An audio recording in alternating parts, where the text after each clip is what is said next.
এসময়ৰ এমএলএ বৰ্তমানৰ মন্ত্ৰী প্ৰশান্ত ফুকনক যদি কোনোবাই চিনি নাপায় বা প্ৰশান্ত ফুকনক যদি ডিব্ৰুগড় সমষ্টিয়ে কি বুলি জানে এই সম্পৰ্কে যদি আপোনালোকে জানিব বিচাৰে তেতিয়াহ'লে আপোনালোকে অখিল গগৈক সোধক। অখিল গগৈহে ভালকৈ ক'ব পাৰিব প্ৰশান্ত ফুকনক লৈ পেলাই। প্ৰশান্ত ফুকনৰ বৰ্তমান মন্ত্ৰিত্ব পোৱাৰ পিছত বস্তুৰ মূল্য বৃদ্ধিক লৈ কি বুলি কৈছিল সেই মন্তব্যটো আপোনালোকে নিশ্চয় শুনিছে। এসময়তো তেখেতেতো পিঁয়াজৰ মালা পিন্ধি পেলাই প্ৰতিবাদ কৰিছিলে, গতিকে পিঁয়াজৰ মালা পিন্ধা সেই প্ৰশান্ত ফুকন বৰ্তমান মন্ত্ৰী হ'ল। এতিয়া মন্ত্ৰিত্ব পোৱাৰ পিছত ডিব্ৰুগড় সমষ্টি হৈ কি কাম কৰিব বা বাকী অন্যান্য সমষ্টি হৈ কেনেধৰণে কাম কৰিব সেই সম্পৰ্কত যদি আপোনালোকে অখিল গগৈক যদি সোধে তেতিয়াহ'লে ধুনীয়াকৈ ক'ব পাৰিব।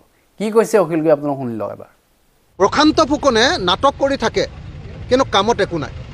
মই কালি যেতিয়া ডিব্ৰুগড়লৈ আহিলোঁ, ডিব্ৰুগড়ৰ মানুহক মই সুধিলোঁ যে আপোনালোকৰ মন্ত্ৰী পালে আপোনালোকৰ মানুহে বৰ ফূৰ্তি চাগে। মানুহে কৈছে 6লৈকে পঢ়া মানুহ এটাক মন্ত্ৰী দিছে, কি কাম কৰিব সেই এনে লেকচাৰ মাৰি থাকে। মই নাজানো দেই, মইতো হেৰিয়াত বেলেগকৈ পাইছোঁ, কি কয় এইটো আপোনাৰ ইলেকশ্যনৰ যিখন কাগজ তাততো তেওঁ বেছি পঢ়া বুলি দেখুৱাইছে, কিন্তু এতিয়া মানুহে ইয়াত আহি কৈছে যে 6লৈকে পঢ়িছে। হয়নে নহয় মই নাজানো, কিন্তু দেই মই নাজানো, সঁচা কথা কৈ দিছোঁ মই নাজানো। কিন্তু মানুহে কৈছে যে 6লৈকে পঢ়া মানুহজনে মন্ত্ৰী পাই কি কৰিব, এনে চেলেপু কথা কৈ জীৱনটো কটাই দিব, চেলেপু কথা কৈ জীৱনটো কটাই দিব, চবতে বিশেষজ্ঞৰ নিচিনাকৈ কথা কৈ ইয়ালৈ আহিহে গম পাইছোঁ মানুহে কৈছে যে ক্লাছ 6লৈকে পঢ়িছে। কি কাম কৰিব কওকচোন নপঢ়া নুশুনা মানুহে। মই অলপ আগতে যিহেতু কালি প্ৰশান্ত ফুকনে কৈছে যে আলুৰ দাম 27 টকা, মই অলপ আগতে কাগজখন মই আপোনালোকক দেখুৱাই দিওঁ। অলপ আগতে ইয়াত সোমোৱাৰ আগতে আপোনালোকৰ ইয়াত ডিব্ৰুগড়ত চৌকিডিঙিত বন্তিতা বুলি এখন দোকানত আলু কিনিছিলোঁ। নতুন আলু কিনিছোঁ 1 কেজি 30 টকা লৈছে, আৰু পুৰণা আলু 1 কেজি কিনিছোঁ 40 টকা লৈছে। 27 টকা ক'লে যে তো এতিয়া প্ৰশান্ত ফুকন সদায় মিছলীয়া মিছা কথা কৈ এনে ভচহু কথা কৈ, ভচহু হয়নে নহয় মানুহজন আপোনালোকে দেখিছেনে নাই? অকল ভচহু কথা কৈ চলি আছেনে নাই বাৰু? তেওঁতো ডিব্ৰুগড়ৰ মানুহে মিছ কল এমএলএ বুলি কয়, হয়নে নহয়?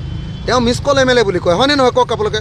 প্ৰশান্ত ফুকনে যোৱা কিমান দিন ধৰি এনেকুৱা ভচহু কথা কৈ ডিব্ৰুগড়ৰ নিচিনা এখন অত্যন্ত সংস্কৃতিবান অত্যন্ত শিক্ষিত মানুহৰ জাগাত প্ৰশান্ত ফুকনৰ নিচিনা ভচহু মানুহ এজনে ইমান দিন শাসন কৰি গোটেই ডিব্ৰুগড়খনক একেবাৰে নৈৰাজ্যত পৰিণত কৰি দিলে।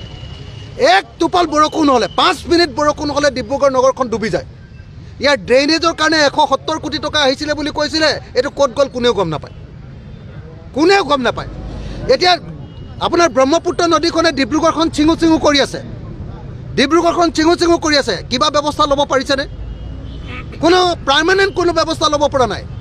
আজি পিঁয়াজৰ দাম আপোনালোকে দেখিছে যে 60 টকা, পিঁয়াজ 1 কেজি কিনিছোঁ 60 টকা, আলু 1 কেজি কিনিছোঁ 40 টকা আৰু 30 টকা, নতুনত 30 টকা আৰু পুৰণাত 40 টকা। 1 কেজি আলুৰ দাম যদি 30 টকা হয়, মই 40 টকাটো বাদেই দিলোঁ, 1 কেজি আলুৰ দাম যদি 30 টকা হয়, এইটো মূল্যবৃদ্ধি কমা বুলি কয় নেকি? তেওঁলোকে 2 নম্বৰী চিণ্ডিকেটৰ টকা পাইছে কাৰণে তেওঁলোকে এইটো 30 টকাটো আলুটোক তেওঁলোকে কম দাম বুলি ক'ব। আজি প্ৰশান্ত ফুকনে 2 নম্বৰী আলু পাইছে কাৰণে, 2 নম্বৰী টকা পাইছে কাৰণে, চিণ্ডিকেটৰ টকা পাইছে কাৰণে এইটো কৈছে। অসমৰ মানুহৰতো মইতো দেখিছে চাকৰিয়ালৰ অৱস্থা অত্যন্ত বেয়া।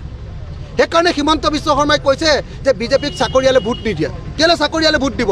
কাৰণ চাকৰিয়াল মানুহবিলাক জনা শুনা মানুহ, তেওঁলোকে চৰকাৰৰ গতিটো গম পাই থাকে। দেখিছে যে এই চৰকাৰখন সঁচাকৈ জনগণক লুণ্ঠন কৰা চৰকাৰ, এই চৰকাৰৰ কোনো শিক্ষিত মানুহে ভোট দিয়া উচিত নহয়, জনা শুনা মানুহে ভোট